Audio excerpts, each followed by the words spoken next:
Hello guys, if you want to use your car voucher in Forza Horizon 6, then what you need to do first is head over to the Horizon Festival site or just go to any house that you own in the game. Once you are there, open the auto show.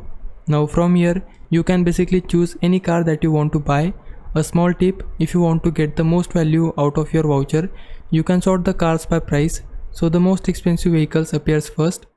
After you find the car you want, simply select it. Then you can choose a livery or just go with one of the manufacturer colors. Once you continue to the purchase screen, you will see the normal credit price for the car, but if you have a car voucher available, the game will also give you the option to use that voucher instead of spending credits. And if you already have enough credits, you can still choose to buy the car normally. The voucher is optional, so you don't have to use it right away. But if you don't have enough in-game money, then using the car voucher is a great option. And that's pretty much it. Leave a like and subscribe my channel. For now, thanks for watching.